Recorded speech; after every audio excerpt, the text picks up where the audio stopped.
there's been a lot of good discussion going on the main Facebook group, and a little bit in the Discord too, about the results from the NRG tournament.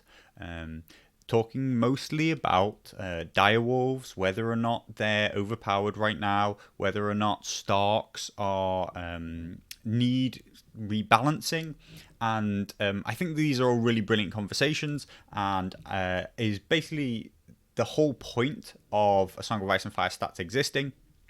It wants to make as many people as possible aware of the trends that there are in the game. The more people who are aware of powerful lists, actually, the more minds we bring in to try and help find counters. This isn't trying to make people aware of these lists so that more people can field them. I'm trying to make more people aware of them so that less people get caught out by them and have really bad games because they've never seen this list before, and they get kind of just caught red-handed by a list that they hadn't theoretically realized could exist and have no chance of beating. So the more people who are aware of these powerful list structures, the more people who are fielding high win rate lists, the more we will get a balanced meta, and the less we will have a couple of people dominating and kind of catching everybody out. That's my mentality around the whole series. That's my mentality around this existence of the site, and why we sit here and do Stats Chat, because I don't point things out to you so that you can go away and kind of like abuse your friends with these things. I go away so that you can try and find counters and try and really help rebalance the game, as opposed to necessarily using them to make things worse in your local area or kind of in the games that you play. So I think that those discussions are really useful and healthy for the game and healthy for the game balance. But we end up with the same problem that often happens in life when people use statistics. And what our issue there is, and always will be, is that if you come to the site with an agenda to prove, you will be able to find information which helps back up your agenda. It helps prove what you want the data to prove. This is true of everything that uses statistics to try and kind of uses them as pure fact, when in fact there is a lot of interpretation in using any real statistical data set. So I think what's important there is that some people have come to the site and they've come with the intention to prove that direwolves are broken, and they use some statistics that they can find on the site and band them around as proof that there's a problem. And other people come with the agenda or the objective that they want to try and prove that Starks aren't broken because they're playing Starks and they either want them to stay as they are, or they maybe they don't win as much as these top tournament players are, so they feel like they're being attacked because they're fielding this faction and it's not as powerful as everybody's saying. And they too can come to the site and they can find contrary information, which basically, if you look at it in a different way, you can find statistics and facts, and they are facts. You're not lying about the data, but you can find bits of information which will prove that your faction isn't overpowered. So we come back to this issue that when two people look at the same set of data, if they come to the site with an agenda, then you will be able to find some information on the site which will back you up. And what I really want to ask people to do is come to the site with an open mind of what you might discover, what you might learn, rather than, can I find something that backs up what I already believe? So overall, there have been some brilliant conversations, and I'm really glad that they've been had. If you want to see my opinion on it, then there is that article. And in general, I would say just make sure that when you're using the stats site that you're trying to be as open-minded with it and learning from the site rather than trying to use it to prove your point, because when you're knowledgeable about statistics, you can use statistics to prove any point you want, really. It doesn't actually prove anything in reality. If you have an agenda, you can find a way to prove it. Anyway, moving on. It's been a busy time. I've been working in the background on a big site rebuild. It may not look like a whole lot, but you're going to get to see today like a little sneak peek of how the site will look, hopefully by this weekend when I launch it. It's going to be it's been a few weeks in the making, but actually most of that is because I've had to kind of undo all the bad coding that I did in the past. Most of it is unentangling all the problems that I made for myself, because I've been meaning to do this rebuild for a very long time, but I kept just adding more and more complicated functions onto the bottom of everything else rather than fixing the root problems. So it's taken a lot longer than it should have, but hopefully it will create space for me to make a lot of improvements to the site over the next few weeks. But really, I just wanted to add a lot more color, make the site somewhere far more visually appealing to people, because, you know, we're getting a good number of people come in to have a look at these results as well as submit. I think there's a good flow of people coming and submitting their data. But there's also a very large number of people who just come to have a look at what's going on and take some stats from the site and just see what's happening there. So I definitely want it to have a wider appeal and maybe not be so entirely focused on tournaments, which is what it seems to be. I am obviously really glad that the tournaments are doing well. So the first thing that we have is we have this new page where everyone will first see when they arrive at the site, rather than this white page that just says please log in. There's a little bit of information about whatever big tournament we're hoping to really kind of push at that time, because tournament data is still very, very important to what the site does. Once you're logged in, you'll also receive your own little personalized small profile here. It's not your full profile, but it's you can have a look through your own results history and see what your rankings are at. And also, without being logged in, without having to kind of navigate through the site, you can get a small taster of what the site does, because I was very aware that for people who are new to the site, the front page never really actually showed what we do. So you can see the faction power rankings and you can see the top ranked players.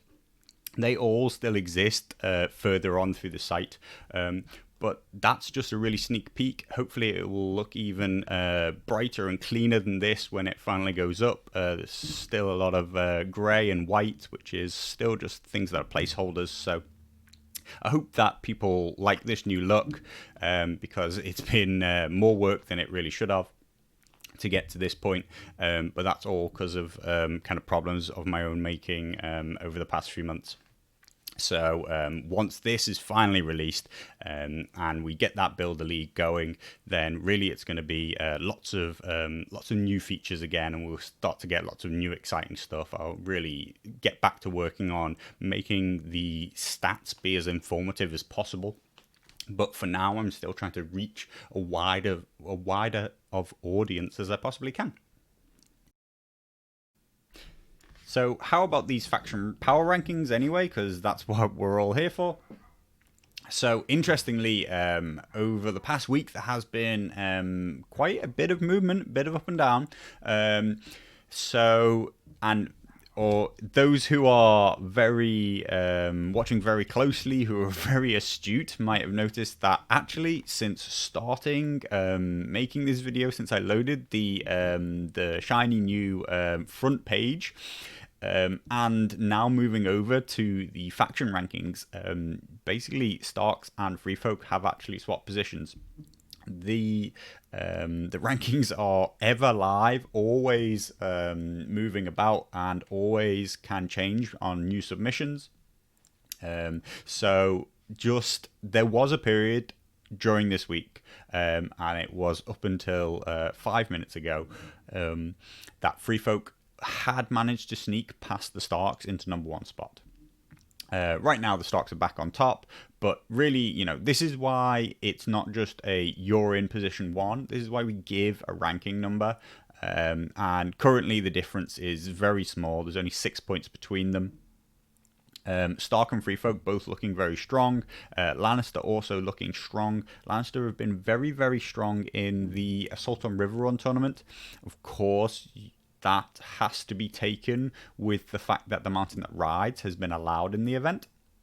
We've also seen, more significantly, we've seen the Baratheons rise up to a -1 value, i.e. almost 0 now. They are looking relatively balanced, and that has allowed them to overtake the Night's Watch right now, with Night's Watch, Neutral, and Targaryen all looking relatively kind of stationary in their rankings. They've not had any significant swings. The interesting part about the Free Folk kind of resurgence is, as I discussed last week, that Free Folk haven't always have been the highest win rate faction. So the question is was it just a temporary kind of blip that they were lower down? They did do significantly below how I expected them to do in the NRG tournament. They were one of the lowest rated factions in terms of win rate, in terms of overall average finishing position. So I think it's right to see them come back up. We'll take a closer look at the faction in general with some of the new things that the site can do. So the Free Folk have had a pretty good week with a +20. More importantly, over the past 7 days, they have managed to achieve back to their winning rate of 66%. This is above their all-time average and is much better than their current trend had been. They had recently been performing at only about 50% win ratio. What's very interesting about this, though, is that previously the Free Folk have relied almost entirely upon Harmer as their win rate. But this last week, this large rating change has very largely come from part due to Tormund, and Steyr and Weeper have all had positive weeks, whereas Harmer has remained relatively neutral. She has not significantly improved her own ranking, so it seems to be it's been a good week for their overall balance internally. They seem to have had found a lot of good options right now, and we may see a better variety in Free Folk in general moving forward. What's important, though, about the Free Folk is we have this new way to filter our results. And interestingly, when we can now look at either tournament that's all data that we have versus just results submitted in the tournament. And significantly, the Free Folk have been performing lower in tournaments than they have outside of tournaments. There have been some arguments made by people who have looked at the site, used the site, looked at the statistics, that I shouldn't collect any data outside of a tournament.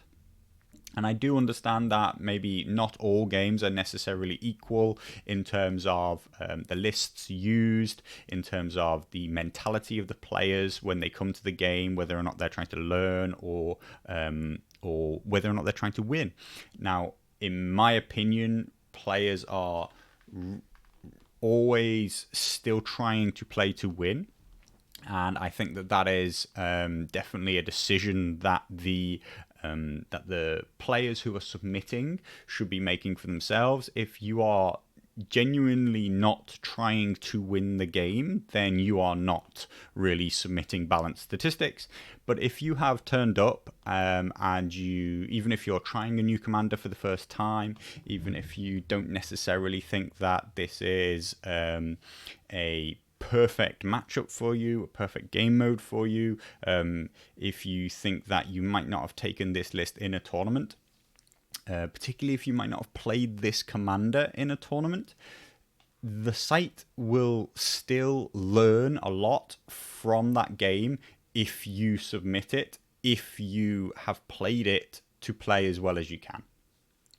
The reason for this is that what the site lacks is it lacks information about the commanders that people are not using in tournaments. It doesn't know as well about the kind of the commanders that don't see a lot of use.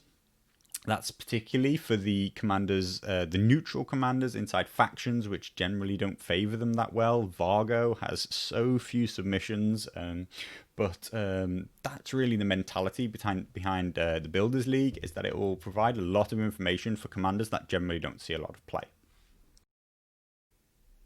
Here we are with this week's commander rankings.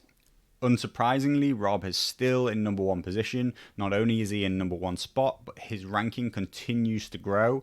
There seems to be no stopping him right now.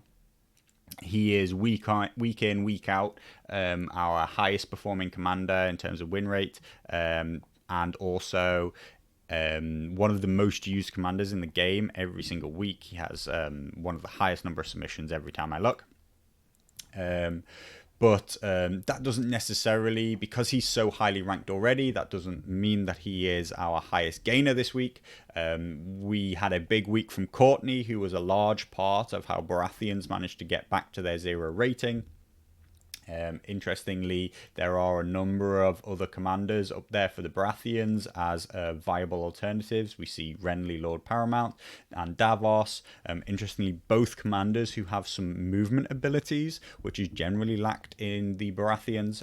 But also Axel Florent is in there in the mix. What I really want to look at today, though, is Grey Worm, who we have mentioned in the past. When he first came out, in the very first week that he existed, he had a reasonably strong early showing, but he has now managed to become the only Targaryen commander with a positive rating. So let's take a look at Grey Worm.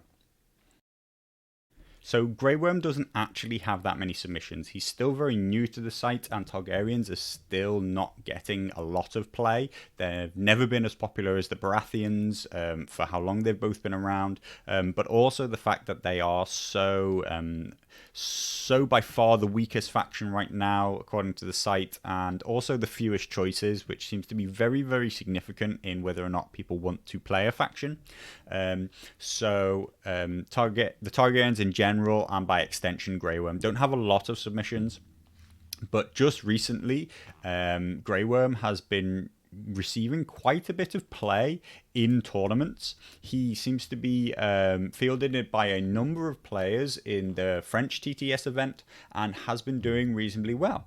We're talking about only 8 submissions, but his win rate is 63% there. These are players whose names I recognize as high-level finishers from the NRG event, so we're not talking about players who are unskilled in any way. You know, we're talking about experienced players playing him as well as possible.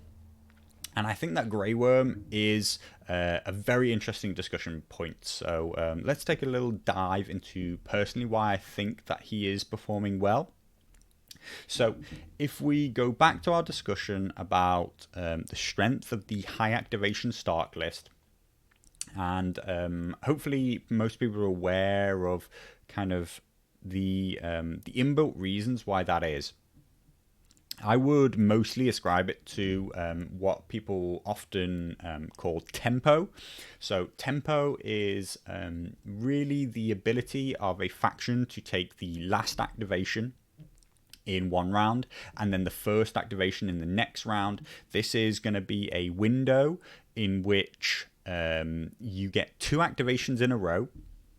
Specifically, you can take 2 activations with the same unit between one round and the next, and your opponent in general, unless they have any start of turn, start of round kind of plays, they won't get to respond to that in any significant way.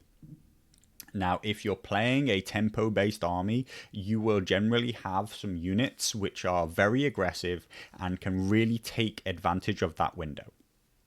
The strength of the high activation Stark list is that by significantly out-activating their opponents, they can remove their opponent's ability to ever take a tempo turn, because they will never get the last activation of a round. So even on the rounds where they have the first activation, they will not have been able to gain 2 activations in a row. Now, if they have significantly more activations than their opponent, then they will also themselves, on their tempo turns, they will get to take 2 to 3 activations after their opponent has finished moving, all without response. Now, with cards like Sudden Charge and stuff like that, you can then allow a unit to take anywhere up to, say, like 3 activations without response. Now, this, when combined with the fact that they can still field units like Berserkers with Bran and Hodor in, then you have a unit which can just take units off of your opponent's board with no chance for them to respond. This is very good play. You know, let's not just say that this is like an easy way to play. It still takes a lot of timing and it's still very difficult. But this activation advantage is basically an extension of this this term of tempo, when normally in a normal kind of factional matchup with a normal similar number of activations, both players will alternate between who has tempo on any given turn, whereas in the Stark matchup where they have these 10 activations kind of elevated by these Direwolves versus a lower activation faction, only the Starks ever get to play tempo in any significant way. They use it both defensively because they never get out-tempoed. They never have to worry about that double activation defensively. And they also get to use it aggressively because they get a significant number of activations after their opponent has finished moving, which they can be very aggressive with. Now, where am I trying to get to?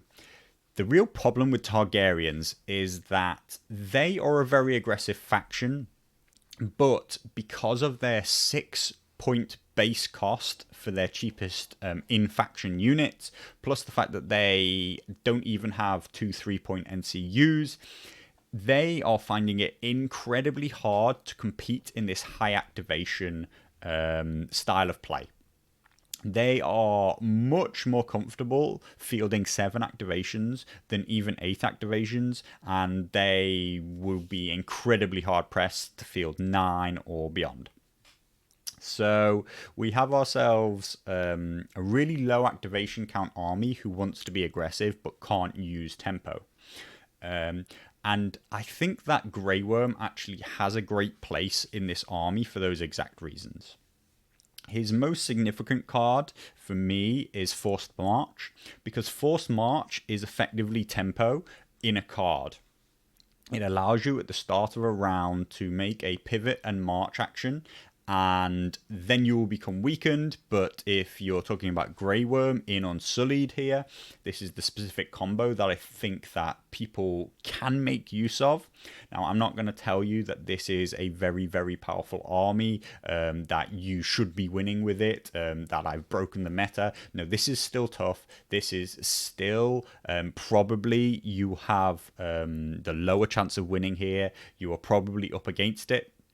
But this I see as the main way that the Targaryens can compete. And I think that the Targaryens are different to the rest of the factions in that they shouldn't be trying to conform to the meta. They should be trying to react to it, because they really can't keep up with the activation count that the others can. So we have ourselves our Unsullied with Grey Worm. We take our Forced March action. We get our free march into, say, somebody's flank, which is a very normal use of the last activation of a given round. And then we take the first activation of the round and we will charge. Now, because we have Grey Worm and Unsullied, we are rolling 12 dice.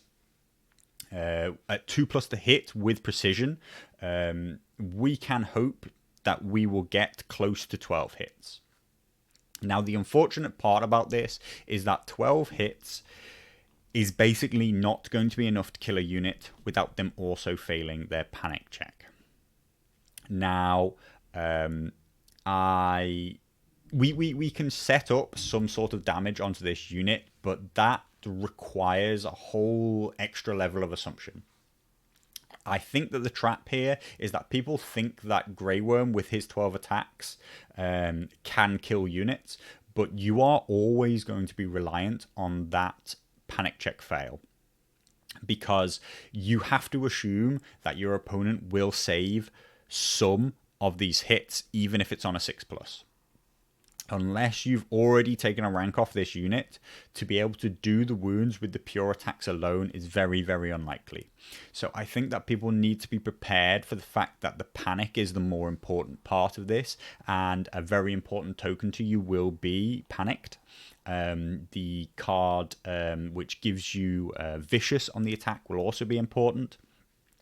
And I have heard some people who say, why field Grey Worm when you can field Dario Naharis, who also comes with Force March? I do think that the +2 attacks is significant enough on Grey Worm to be somewhat worth it, but I actually think that the most important card which can push Grey Worm into being incredibly threatening is Devastating Impact. Now, again, we're basically saying, look, if we have this perfect combo of cards, then we can finally be like on par with everybody else. But I think that this is the kind of combos that you're going to have to play for. You're going to have to try and be patient and make these big plays.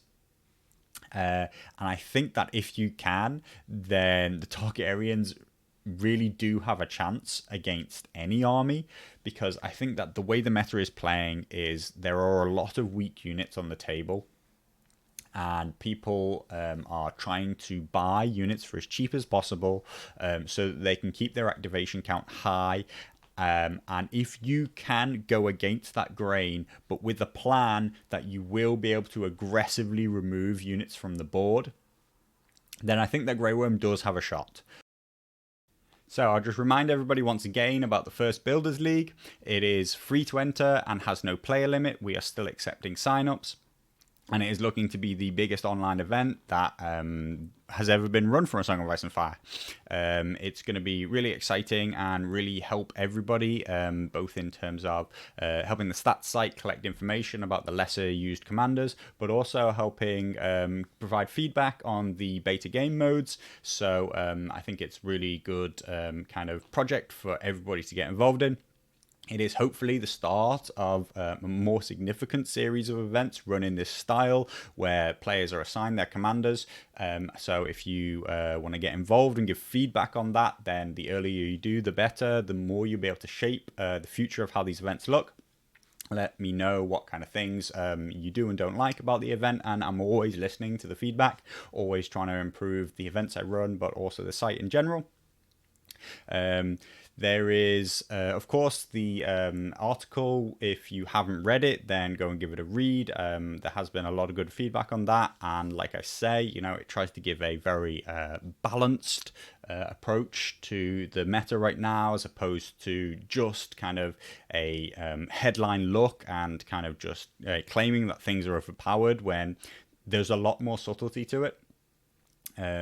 There are lots of articles coming out over the next week for the guilds, so keep your eyes peeled on that. I know that there's a few things going on there, and we're getting towards the end of the month, so there will be another big collaborative drop from the guild in general by next week, I believe, depending on my dates. So I guess I'll see you all next week, and don't forget to keep submitting your results, sign up, and see you all soon.